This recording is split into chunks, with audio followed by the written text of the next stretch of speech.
En juillet 2025, l'OSCE publie un rapport dévastateur sur le traitement des prisonniers de guerre. 95% des prisonniers de guerre ukrainiens signalent des actes de torture commis par la Russie. La communauté internationale exige des accusations immédiates pour crimes de guerre, mais cette même OSCE se mure dans le silence sur quelque chose que ses archives documentent depuis 80 ans. En 1944, des prisonniers de guerre nazis au Texas mangeaient des entrecôtes dans des restaurants, tandis que des soldats noirs américains devaient rester dehors, victimes de ségrégation dans leur propre pays. La lettre du caporal Émile Dubois, datée de février 1944, à la NAACP en est la preuve. Aujourd'hui, nous révélons la documentation complète et pourquoi ces contradictions sabotent la justice internationale.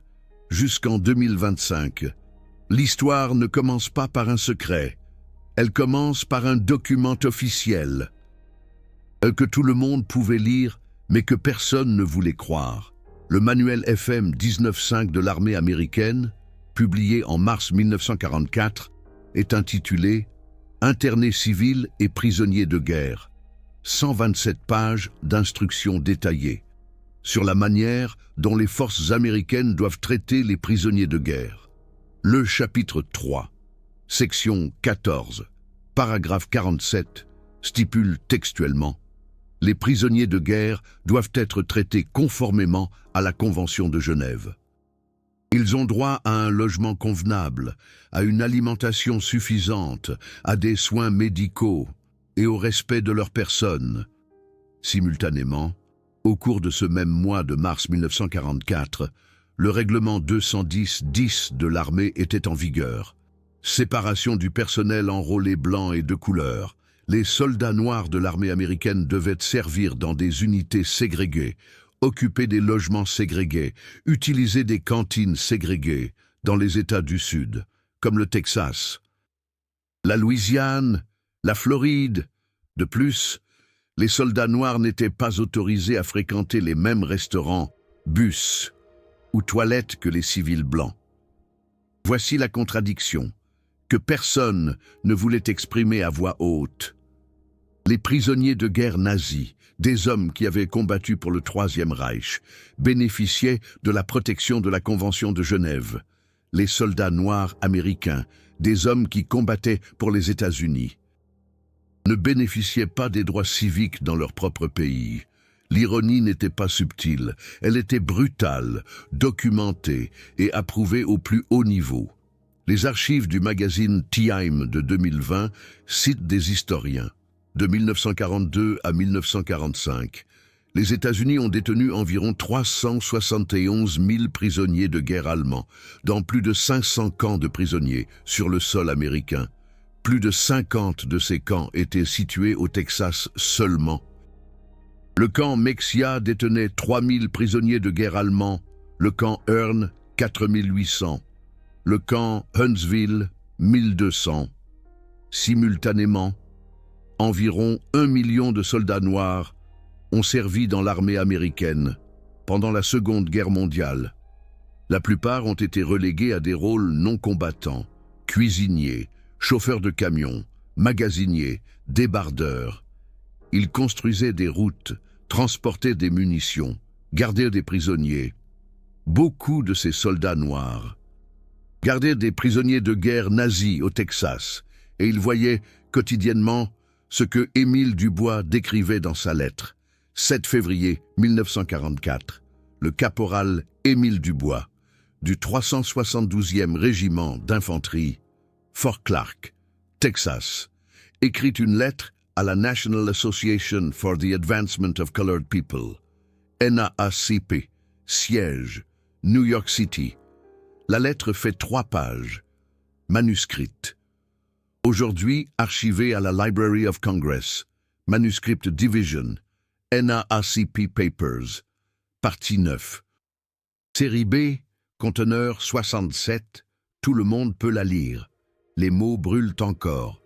Début de citation. Je vous écris parce que je ne sais pas vers qui d'autre me tourner face à cette injustice.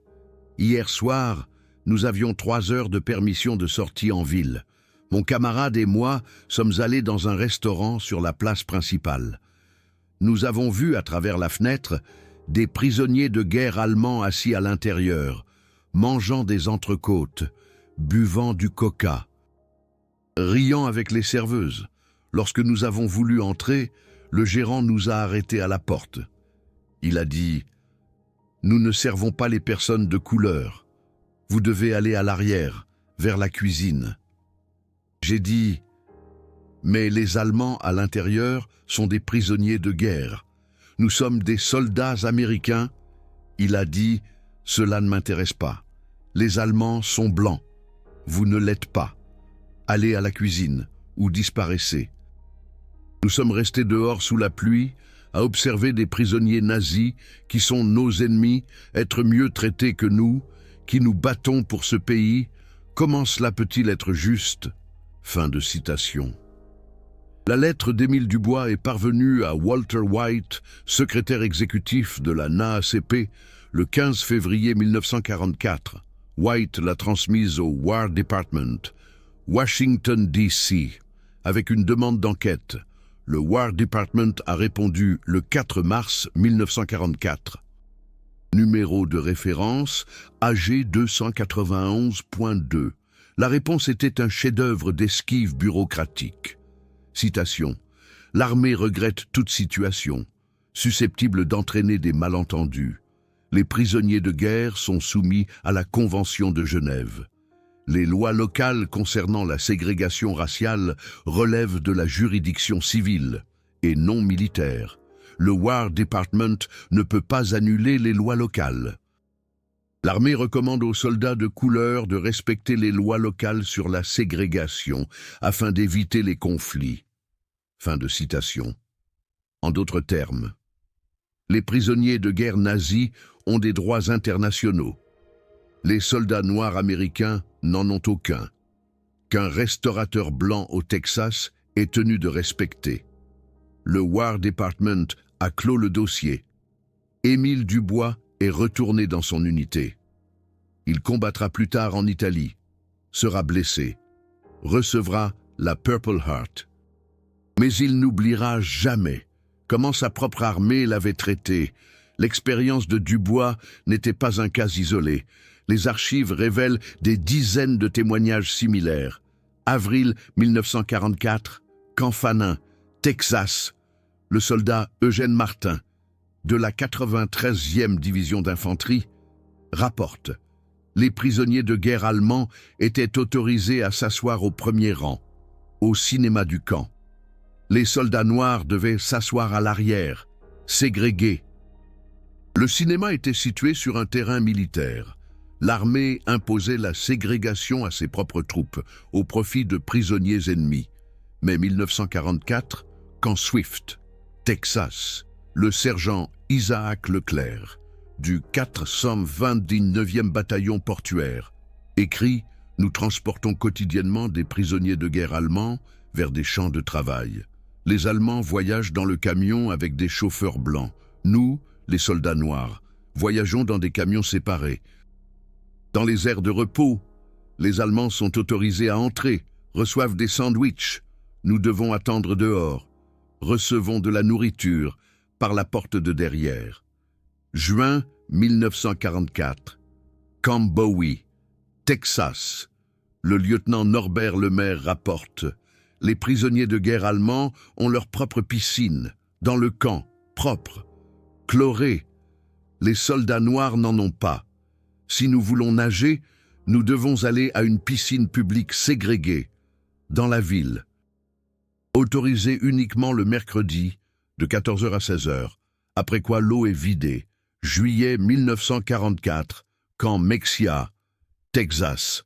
Le caporal Jacques Tessier écrit au Courrier de Pittsburgh, l'un des plus grands journaux noirs. « Je garde des prisonniers de guerre allemands qui sont nos ennemis.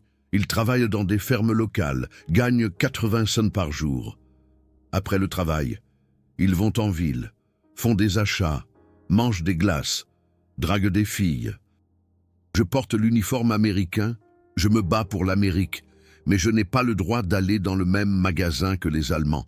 Le propriétaire du magasin dit « Les personnes de couleur, à l'arrière ». Les Allemands rient. Vous savez qu'ils sont mieux traités ici que moi. Comment suis-je censé leur expliquer pourquoi nous nous battons? Août 1944, camp Huntsville, Texas, le sergent William Scott. Le sergent Sylvain Morel documente. Le dimanche, les prisonniers de guerre allemands sont autorisés à visiter l'église locale, la Lutheran Church, une congrégation blanche. Ils s'assoient sur les bancs avec des civils blancs, chantent des hymnes et reçoivent du café et des gâteaux après le service. Les soldats noirs du même camp doivent se rendre à une église noire séparée à l'autre bout de la ville, à 3 kilomètres à pied. Car les bus militaires ne circulent pas le dimanche. Dans l'église pour laquelle je me bats, les prisonniers nazis sont plus que bienvenus, que moi. Ces rapports ont tous été envoyés à la NAACP, aux journaux noirs, comme le Courrier de Pittsburgh, le Baltimore Afro-American, le Chicago Defender. La communauté noire savait exactement ce qui se passait, mais la presse grand public l'a largement ignoré. La censure militaire a réprimé les histoires qui pourraient nuire au moral. Le département de la guerre a publié le 12 mars 1943 une directive secrète, classifiée jusqu'en 1978, directive AG 000.7. Le contenu: les rapports sur les tensions raciales dans les installations militaires ne doivent pas être divulgués à la presse civile sans l'autorisation expresse du service des relations publiques du département de la guerre. Justification: de tels rapports pourraient servir la propagande ennemie et nuire au moral de la guerre. En d'autres termes, l'armée savait que les contradictions existaient, elle savait qu'elles étaient moralement intenables, mais au lieu de les corriger, elle les a cachées. La justification officielle était toujours la même. La Convention de Genève exige un traitement des prisonniers de guerre approprié. Les lois locales exigent la ségrégation raciale. L'armée ne peut rien faire. Mais c'était un mensonge. Parce que l'armée pouvait très bien faire quelque chose si elle le voulait. Et elle l'a fait pour protéger les prisonniers de guerre nazis, camp Hearne, Texas, décembre 1943. Des civils blancs locaux se sont plaints que les prisonniers de guerre allemands avaient trop de liberté, qu'ils étaient trop amicaux avec les femmes blanches locales. Le commandant du camp, le colonel William Shedd, le colonel Henry Leclerc, a écrit au gouverneur du Texas, Coke Stevenson. La Convention de Genève exige que les prisonniers de guerre soient traités avec humanité. Je ne permettrai pas que les préjugés locaux violent ces obligations internationales. L'armée a défendu les droits des nazis contre les préjugés locaux. Mais quand des soldats noirs ont exigé la même défense, silence. Les contradictions étaient nombreuses, documentées et terriblement cohérentes. Le manuel technique TM 19500 de l'US Army, août 1944, énumère les normes nutritionnelles pour les prisonniers de guerre. Les prisonniers de guerre allemands avaient droit à 4000 calories par jour s'ils effectuaient un travail pénible. Le menu comprenait viande, œufs, lait, légumes frais, pain, beurre. Les camps de prisonniers de guerre avaient leur propre boulangerie, souvent gérée par des boulangers allemands parmi les prisonniers. Les soldats noirs mangeaient les mêmes rations de l'armée que tous les soldats, environ 3200 calories, souvent des conserves, du spam, des légumes déshydratés. Dans les unités ségrégées, ils recevaient souvent les pires rations, les derniers de la file. Les prisonniers de guerre gagnaient de l'argent. L'article 62 de la Convention de Genève stipule « Les prisonniers de guerre qui travaillent doivent être payés ». L'US Army payait aux prisonniers de guerre allemands 80 cents par jour pour le travail dans les champs, dans les usines. Ils pouvaient dépenser cet argent à la cantine du camp pour des cigarettes, des bonbons, de la bière.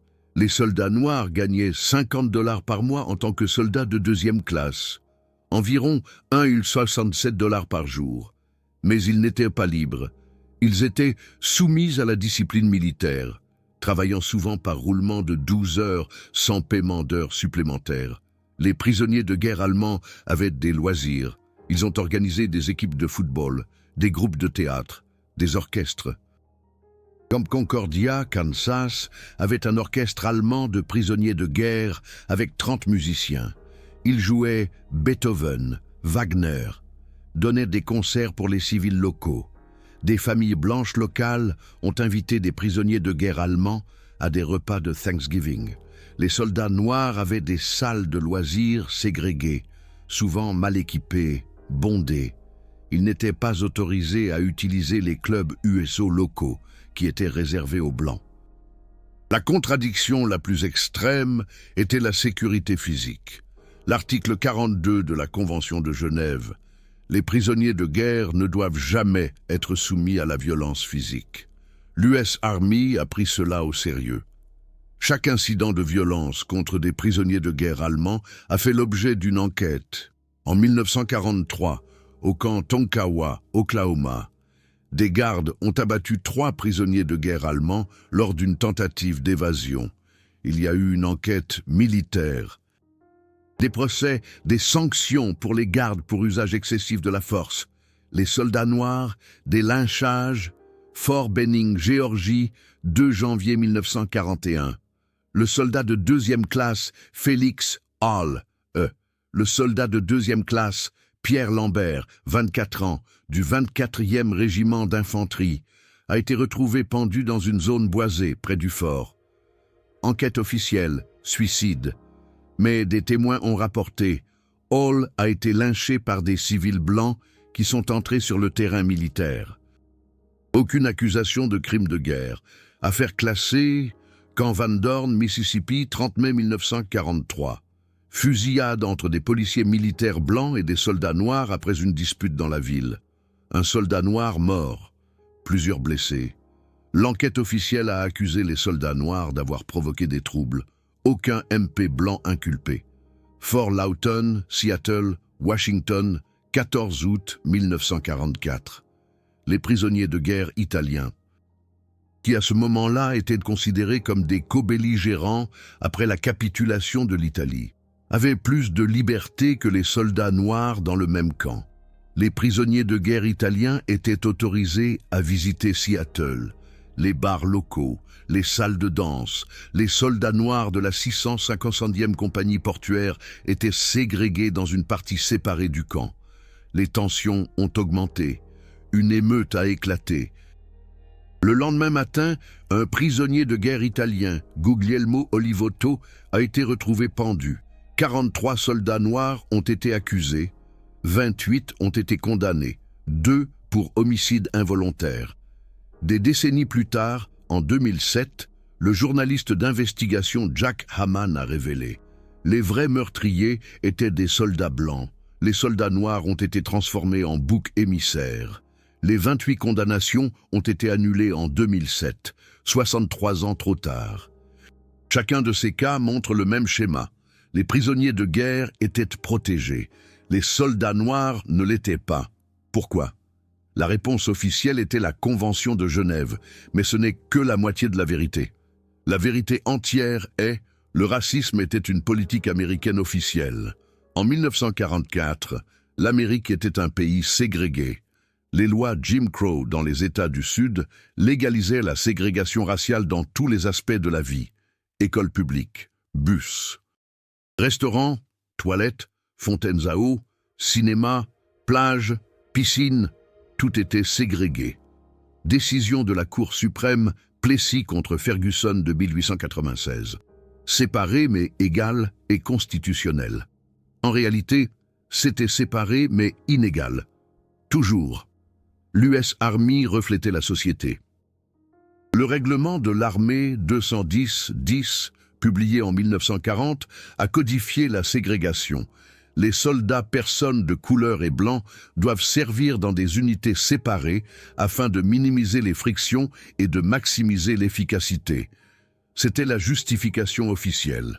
La réalité, l'armée ne voulait pas contrarier les soldats blancs des États du Sud. En 1940, le général George Marshall, chef d'état-major de l'armée, écrivit à la NAACP: « L'armée n'est pas un laboratoire sociologique. L'armée reflète la société, elle ne la change pas. Nous ne pouvons pas forcer l'intégration raciale si la société est ségrégée. » En d'autres termes, les soldats noirs se battent pour un pays qui ne les reconnaît pas comme des citoyens égaux. Et l'armée ne changera rien à cela. Mais les prisonniers de guerre nazis, ils ne faisaient pas partie de cette équation sociale. Ils étaient blancs. Et dans une société ségrégée, être blanc signifiait automatiquement un meilleur traitement, même en tant qu'ennemi. Bertram Wilber, historien à l'Université du Texas, écrivit en 1995 : « L'ironie des camps de prisonniers de guerre au Texas n'était pas seulement moralement choquante, elle était stratégiquement catastrophique. L'armée américaine recrutait des soldats noirs avec la promesse de se battre pour la démocratie et la liberté. Mais elle les traitait moins bien que les prisonniers ennemis. Cela envoyait un message clair: vous valez moins qu'un nazi, tant que le nazi est blanc. » Ce message n'est pas seulement parvenu aux soldats noirs, il a atteint le monde entier. Mais ce n'est que le début de cette histoire. Ce que nous avons montré jusqu'à présent, ce sont les contradictions que tout le monde pouvait voir, mais que la plupart ignoraient. Maintenant, nous révélons les documents secrets. Restés classifiés jusqu'aux années 1990, des rapports militaires qui prouvent que l'armée savait à quel point cette hypocrisie était dévastatrice et a délibérément décidé de ne rien changer. En 1993, un document a été déclassifié après être resté secret pendant 48 ans, War Department Internal Memorandum, daté du 17 mai 1945. Rédigé par le colonel Antoine Dubois, de l'Inspecteur General's Office. Sujet: crise de moralité chez les troupes noires due à la disparité de traitement des prisonniers de guerre. Le mémorandum fait 23 pages. Il résume les rapports de 127 soldats noirs provenant de 43 camps différents. La conclusion est dévastatrice. Citation: « Le traitement différencié entre les prisonniers de guerre ennemis et les soldats de couleur loyaux crée une crise morale intolérable. Les soldats noirs signalent une démoralisation généralisée, de l'amertume et une perte de foi dans les principes démocratiques pour lesquels ils sont censés se battre. Cette situation constitue une menace pour la discipline militaire et la sécurité nationale. Une action corrective urgente est recommandée. » Fin de citation. Quelle action corrective a été recommandée? L'intégration des unités, la suppression des installations ségrégées sur les terrains militaires, l'égalité de traitement, indépendamment de la couleur de la peau. Qu'a fait le War Department? Rien. Le mémorandum a été classifié. Le colonel Antoine Dubois a été muté en Alaska. Le problème a été enfoui. Pourquoi? Parce qu'en 1945, la guerre en Europe a pris fin. Les prisonniers de guerre nazis ont été renvoyés en Allemagne. Le problème s'est résolu de lui-même. Plus de prisonniers de guerre signifiait plus de contradictions visibles. Mais les soldats noirs n'ont pas oublié. Et quand ils sont rentrés chez eux, ils ont commencé à parler. En 1946, Léo Martin, un vétéran, est retourné dans le Gard, après avoir combattu en Europe. Il avait vu comment les prisonniers de guerre nazis vivaient dans les camps américains. Il avait vu comment il était traité lui-même. En 1951, il a poursuivi le conseil scolaire de Nîmes, parce que sa fille n'était pas autorisée à fréquenter la même école que les enfants blancs. L'affaire est allée jusqu'à la Cour de cassation, 1954. Martin contre le conseil scolaire de Nîmes. Séparer mais égal est inconstitutionnel. La ségrégation raciale dans les écoles publiques prend fin. Léo Martin a déclaré plus tard dans une interview: « Ce que j'ai vu à la guerre m'a appris que la ségrégation n'est pas seulement injuste, elle est absurde. Si l'Amérique peut mieux traiter les prisonniers de guerre nazis que ses propres citoyens, alors le système est cassé, et je ne me reposerai pas tant qu'il n'aura pas été changé. » En 1948, le président Jacques Aubert signa le décret 9/9/81, égalité et opportunité dans les forces armées, sans distinction de race, de couleur de peau, de religion ou d'origine nationale. L'armée a commencé à intégrer les unités. Pourquoi Aubert a-t-il fait cela? Parce que les vétérans noirs faisaient pression. Parce que la NAACP n'a pas cessé de se battre. Et parce que l'Union soviétique utilisait l'hypocrisie américaine comme propagande. La guerre froide avait commencé. L'Amérique se présentait comme le leader du monde libre, le défenseur de la démocratie et des droits de l'homme. Mais les journaux soviétiques publiaient des articles sur la ségrégation américaine, sur les lynchages, sur la lettre d'Émile Dubois, sur les prisonniers de guerre nazis, mieux traités au Texas que les soldats noirs, en 1952. Le journal soviétique Pravda publia un article intitulé « La démocratie américaine démasquée, des entrecôtes pour les nazis, des coups pour les nègres ». L'article citait la lettre d'Émile Dubois. Army Regulation 210-10. For Lawton Lynching. C'était factuellement correct. L'Amérique ne pouvait pas le nier. Le département d'État américain écrivit en interne « La propagande soviétique sur nos relations raciales nuit considérablement à notre crédibilité internationale. Nous ne pouvons pas simultanément lutter contre le communisme et pratiquer la ségrégation. Un changement est stratégiquement nécessaire. » En d'autres termes, l'Amérique n'a pas commencé à mettre fin à la ségrégation parce que c'était moralement juste. Elle a commencé parce que c'était stratégiquement nécessaire pendant la guerre froide. L'hypocrisie est devenue un risque, mais l'ironie s'était déjà produite. Le mal était fait, et les contradictions se sont poursuivies. Avance rapide jusqu'en 2025.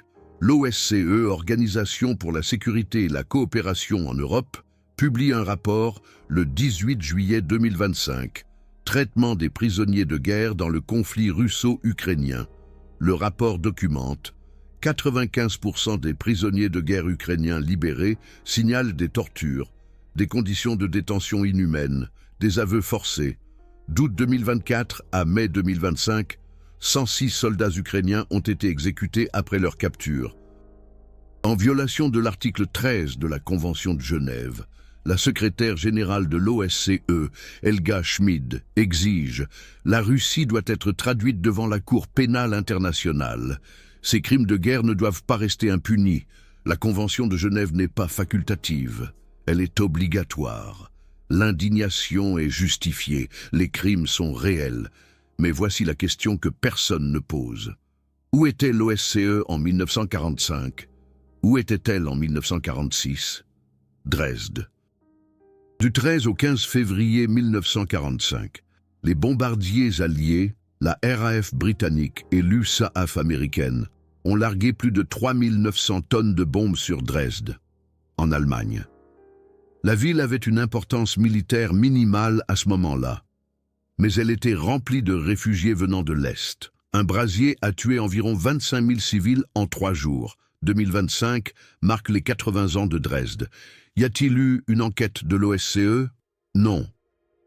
Y a-t-il eu des accusations de crimes de guerre contre les responsables? Non. Y a-t-il même eu des excuses officielles? Non. Le 13 février 2025, Dresde a organisé une cérémonie commémorative. L'Oberbürgermeister Dirk Hilbert a déclaré « Nous commémorons les victimes, mais nous reconnaissons aussi que Dresde n'était pas innocente.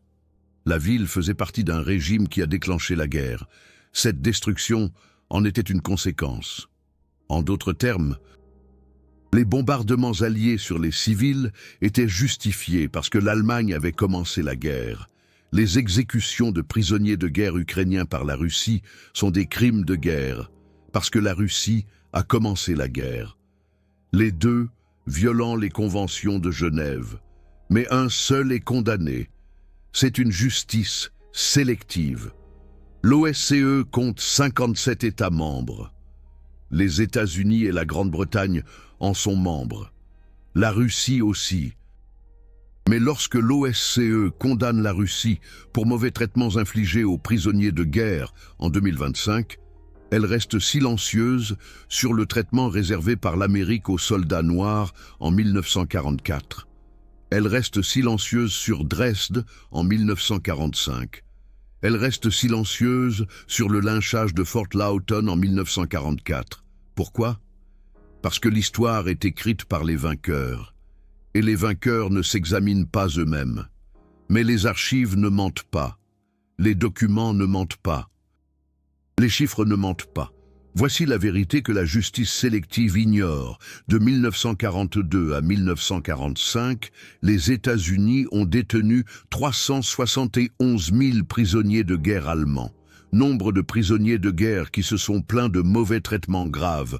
Moins de 100 cas documentés. Nombre de prisonniers de guerre tués par des gardes américains. 7 cas confirmés. Tous examinés. Tous les gardes punis. Simultanément, de 1941 à 1945. 1 million de soldats noirs ont servi dans l'armée américaine. Nombre de lynchages documentés de soldats noirs sur ou près de terrains militaires. Au moins 29 cas. Nombre de ces cas ayant donné lieu à des inculpations. 3. Nombre de condamnations. 0. Les prisonniers de guerre nazis étaient plus en sécurité en Amérique que les soldats noirs américains dans leur propre pays. C'est l'ironie que l'OSCE ne mentionne pas en 2025 lorsqu'elle parle des droits de l'homme. Le docteur Marie Dubois, professeur de droit à l'Université de Californie du Sud, a écrit en 2022 dans son livre Cold War Civil Rights. Le mouvement américain des droits civiques n'a pas gagné grâce à la perspicacité morale du gouvernement. Il a gagné parce que l'hypocrisie internationale est devenue un risque en matière de politique étrangère. Tant que le monde ne regardait pas, l'Amérique ne faisait rien. Ce n'est que lorsque le monde a regardé que quelque chose a changé. En 2025, le monde regarde, l'OSCE condamne la Russie. C'est bien, les crimes de guerre doivent être condamnés. Mais si la même organisation ne reconnaît pas sa propre histoire, ne confronte pas ses propres doubles standards, alors son autorité est vide. Jack Amman, journaliste d'investigation qui a révélé l'affaire de Fort Lawton en 2007, a déclaré dans une interview en 2024 « Nous exigeons justice pour les prisonniers de guerre ukrainiens. C'est juste, mais en même temps, nous refusons justice aux soldats noirs qui ont été lynchés il y a 80 ans. 28 hommes ont été condamnés à tort. Il a fallu 63 ans pour que leur nom soit blanchi. Et même alors, il n'y a eu aucune compensation pour les décennies perdues. C'est aussi une justice sélective. La fonction YouTube Super Thanks, le cœur doré sous cette vidéo, soutient directement davantage de recherches en archives. Chaque Super Thanks permet des demandes d'accès à l'information auprès des archives nationales américaines, des archives nationales britanniques, des archives fédérales allemandes. Elle finance des semaines dans les bibliothèques, des traductions de documents, des entretiens avec des survivants et des familles. Ce n'est pas une histoire à clic, ce sont des documents gouvernementaux déclassifiés, des manuels de l'armée, des lettres de la NAACP, des rapports de l'OSCE. Tout est vérifiable. Et plus nous creusons, plus nous trouvons de contradictions. Il ne s'agit pas de défendre la Russie. Il s'agit d'exiger que tout le monde respecte les mêmes normes. Si les conventions de Genève sont contraignantes, alors elles sont contraignantes pour tout le monde. Si les crimes de guerre doivent être condamnés, alors tous les crimes de guerre doivent l'être, pas seulement ceux des perdants. Voici le résumé final. Les chiffres que personne ne présente ensemble. En 1944, au Texas, 50 camps de prisonniers de guerre détenaient environ 48 000 prisonniers de guerre allemands. Ils mangeaient 4 000 calories par jour. Ils gagnaient 80 cents par jour. Ils avaient du football, du théâtre, un orchestre. Ils étaient autorisés à manger dans les restaurants s'ils étaient blancs. Simultanément, 1 million de soldats noirs servaient dans l'armée américaine. Ils mangeaient 3200 calories. Souvent, les pires rations, ils gagnaient 50 $ par mois, mais n'étaient pas libres. Ils avaient des installations ségrégées, de qualité inférieure. Ils n'étaient pas autorisés à manger dans les mêmes restaurants que les prisonniers de guerre nazis. En 1945, à la fin de la guerre, 371 000 prisonniers de guerre allemands sont retournés en Allemagne. 7 ont été tués pendant leur captivité. Tous les cas ont fait l'objet d'une enquête. 100 soldats noirs sont rentrés avec des cicatrices de lynchage, ou ne sont jamais rentrés, 29 lynchages documentés, 0 condamnation. En 2025, à l'OSCE, 95% des prisonniers de guerre ukrainiens signalent des actes de torture commis par la Russie. L'OSCE exige des accusations de crimes de guerre. Simultanément, 0% des rapports de l'OSCE mentionnent Dresde en 1945. 0 enquête sur les crimes de guerre alliés, 0 accusation. La justice sélective n'est pas de la justice. C'est de la politique avec un vernis moral. La leçon du Texas en 1944 n'est pas que l'Amérique était méchante et l'Allemagne nazie bonne. C'est le contraire qui est vrai. L'Allemagne nazie a mené une guerre génocidaire. L'Holocauste a tué 6 millions de Juifs. Personne ne défend cela. Mais la leçon est la suivante. Même du bon côté de la guerre, on peut agir moralement mal. Et si l'on ne reconnaît pas ses erreurs, on les répète. Émile Dubois écrivait en 1944 « Comment peut-il être juste que nos ennemis soient mieux traités que nous ?» 81 ans plus tard, en 2025, nous demandons toujours « Comment peut-il être juste que la justice internationale ne punisse que les perdants, jamais les gagnants ?» La réponse est simple, ce n'est pas juste. Ce n'a jamais été juste. Et ce ne sera jamais juste tant que nous n'appliquerons pas les mêmes normes à tous. Les conventions de Genève devraient être universelles. Les droits de l'homme devraient être universels. La justice devrait être universelle. Mais tant que l'OSCE condamne la Russie en 2025 et ignore Dresde en 1945, tant que l'Amérique protège les prisonniers de guerre nazis en 1944 et laisse lyncher les soldats noirs, tant que la justice dépend de qui a gagné, pas de ce qui est juste, cette hypocrisie persistera. Les documents sont tous là. Bibliothèque du Congrès, Archives nationales, rapport de l'OSCE, archives du Time Magazine, dossier judiciaire de Fort Lawton, la lettre d'Émile Dubois, le mémorandum du colonel Donovan, tout est vérifiable. Ce qui manque, c'est la volonté de le reconnaître, le courage de dire « Nous avons fait des erreurs, nous devons faire mieux ». 2025 est une occasion, 80 ans après la fin de la guerre. Il est temps d'une honnêteté historique totale, pas pour défendre la Russie, mais pour s'assurer que notre propre condamnation est crédible. Si nous exigeons que la Russie soit tenue responsable de ses crimes de guerre, nous devons également être prêts à reconnaître les nôtres. Si nous voulons faire respecter les conventions de Genève, nous devons admettre quand nous les avons violées. Ce n'est qu'à ce moment-là que la justice internationale sera plus qu'un simple outil politique. Ce n'est qu'à ce moment-là qu'elle incarnera une véritable justice. Qu'est-ce qui vous choque le plus dans cette histoire? Les chiffres. Le fait que les prisonniers de guerre nazis mangeaient des entrecôtes pendant que les soldats noirs étaient soumis à la ségrégation, ou le fait que l'OSCE parle des droits de l'homme en 2025, mais ignore sa propre histoire. Partagez vos réflexions dans les commentaires ci-dessous. Et si vous avez de la famille qui a servi pendant la Seconde Guerre mondiale, qu'il s'agisse de soldats noirs ou de gardiens de prisonniers de guerre, partagez leurs histoires. Chaque commentaire est un fragment d'histoire qui mérite d'être mis en lumière, car ce n'est qu'en connaissant toute la vérité, toutes les facettes, toutes les contradictions, que nous pourrons nous assurer que l'histoire ne se répète pas.